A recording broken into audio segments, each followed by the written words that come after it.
बिस्मिल्लाहिर्रहमानिर्रहीम। अस्सलाम वालेकुम। मैं हूँ डॉक्टर सबा ज़ताश बुखारी एक दफ़ा फिर आपके साथ। तो उम्मीद है मेरी सारी यूट्यूब फैमिली बिल्कुल ठीक ठाक होगी।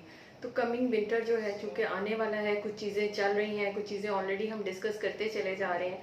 तो अब एक जो मेन इशू है वो सबसे ज़्यादा ये होता है कि सर्दियों में क्या खाएँ, स्पेशली शुगर के मरीज़, कि जिन लोगों को डायबिटीज़ है, शुगर है, उनके लिए सर्दियों में क्या चीज़ें मुनासिब हैं और वो क्या चीज़ें खा सकते हैं। बहुत कॉमनली लोग पूछते हैं कि जी सीज़न चेंज हो रहा है, हम क्या खाते हैं। तो अगर आप शुगर के पेशेंट हैं तो ये वीडियो आपके लिए है।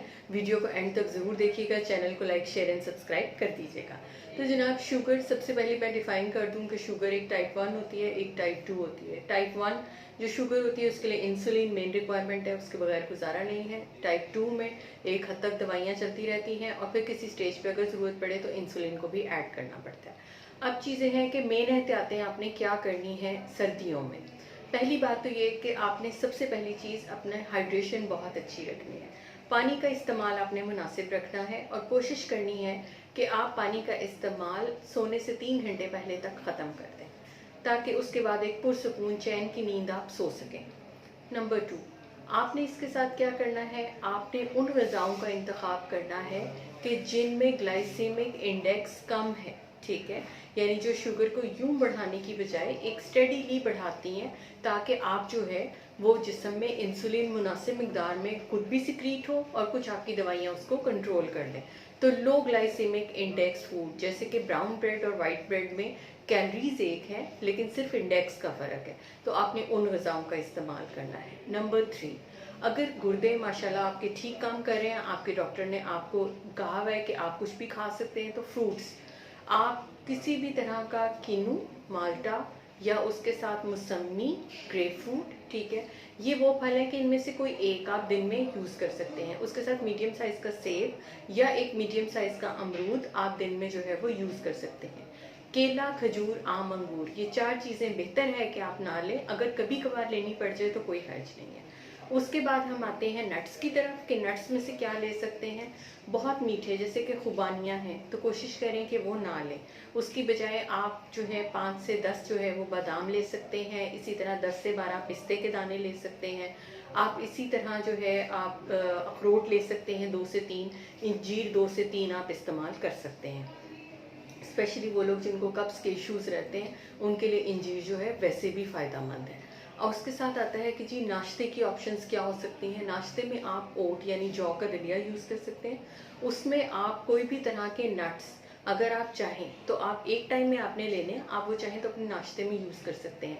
आपने इस तरह मुट्ठी बनानी है और इसमें जितने नट्स आते हैं वो आप उसमें क्रश करके डाल लें। साबुत डालना चाहे साबुत डाल लें। इसी तरह फ्रूट का आप हाफ कप जो है उसमें सेब हो सकता है, उसमें पीच हो सकता है, उसमें अमरूद हो सकता है, जो भी आपको फ्रूट अच्छा लगे। केला अगर डालना है तो फिर कोशिश करें कि उस दिन कोई और मीठा यूज़ ना करें। तो इस तरह आप अपना ब्रेकफास्ट कर सकते हैं। अंडे की सफ़ेदी में बहुत सारी वेजिटेबल्स ऐड करें और आप वो ले सकते हैं। दोपहर के खाने में इसी तरह आप जो है बेसन का चीला यूज़ कर सकते हैं, उसके साथ घिया की रोटी यूज़ कर सकते हैं, कद्दू की रोटी यूज़ कर सकते हैं, आप बेसन की रोटी यूज़ कर सकते हैं। आप जौ, जई, जवार तीनों को मिक्स करके इनकी एक जो है वो स्मूदी सी बना के और उसका चीला बना के वो आप यूज़ कर सकते हैं। इसमें आप अपनी मर्ज़ी से मसाले और वेजिटेबल्स जो हैं वो ऐड कर सकते हैं। सालन आप हर तरह का खा सकते हैं लेकिन कम नमक मिर्च मसाले वाला और तरी वाला। अब हम आते हैं मीठे गोश्त की तरफ कि गोश्त क्या खाना है आपने। गोश्त आप ले सकते हैं बड़े का इस्तेमाल, यानी कि मीट जो बड़ा है हमारा उसका इस्तेमाल कम से कम कीजिए। मटन आप हफ्ते में 1 से 2 मरतबा यूज़ कर सकते हैं, जिसमें एक वक्त में 1 से 2 बोटियाँ शामिल हैं। इसी तरह चिकन भी है, 100 ग्राम से ज़्यादा आपने चिकन एक वक्त में यूज़ नहीं करना। दाल और सब्जियों का इस्तेमाल जो है, सब्जियां जितनी मर्जी यूज़ करें, दालों का इस्तेमाल कम। हाँ, अगर आपके गुर्दों का मसला है या पोटेशियम का मसला है तो फिर सब्जियां और फलों का इंतखाब आपने अपने मौलिज के मशवरे से करना है। उसके बाद हम आते हैं मीठे की तरफ कि मीठा आप कितना है। अब शुगर का मतलब ये नहीं है कि हम आपको बिल्कुल मीठा नहीं दे रहे। अगर आपका शुगर आपकी वेल कंट्रोल्ड है तो उसमें यह है कि ग्लाइसेमिक यानी जो आपका HbA1c है अगर 6 और 6.5 के दरमियान रह रहा है तो फिर उस सूरत में आपको 8 टीस्पून मीठा पर वीक अलाउड है। उसमें फिर ये है कि आप वो 1 टीस्पून रोज़ का खा लें और या आप एक दिन अपना चीट डे जो आपका है आप उस दिन वो मीठा एक साथ यूज़ कर सकते हैं। उसमें हलवा मुनासिब मीठे के साथ, उसके साथ जो है आपकी आइसक्रीम, उसके साथ मिठाई का कोई पीस, ये चीज़ें आपकी उसी मीठे में 8 टीस्पून में शामिल हैं। तो आप देख लें कि आपने उसको कैसे कंज्यूम करना है। पैरों का ख्याल बहुत ज़्यादा रखना है, मोज़े पहन के रखने हैं, हीटर के आगे बहुत देर तक नहीं बैठना, हीटर के आगे पानी का एक बाउल ज़रूर रखना है ताकि मॉइस्ट हीट जाए। आपके पैरों में चूँकि सेंसेशंस बहुत कम हो जाती हैं वक्त गुजरने के साथ, अगर शुगर की ज़्यादा उम्र हो जाए तो उस सूरत में आपको फील नहीं होता कि पाँव की खाल जल रही है, तो हीटर से ज़रा मुनासिब फासले में बैठें। कोशिश करें कि फ़ैन हीटर का इस्तेमाल करें। इसी तरह नाखून और ये चीज़ें, जब आप सॉक्स का इस्तेमाल करते हैं तो कोशिश करें कि आपके नाखून का कोई कोना उसके साथ उलझे ना, जिससे उलझ के नाखून टूटे ना। जूता बंद इस तरह का पहने कि जो कंफर्टेबल हो, उसमें कोई किनारों पे ना लगे, कोई छाला या इस किस्म की चीज़ ना बने।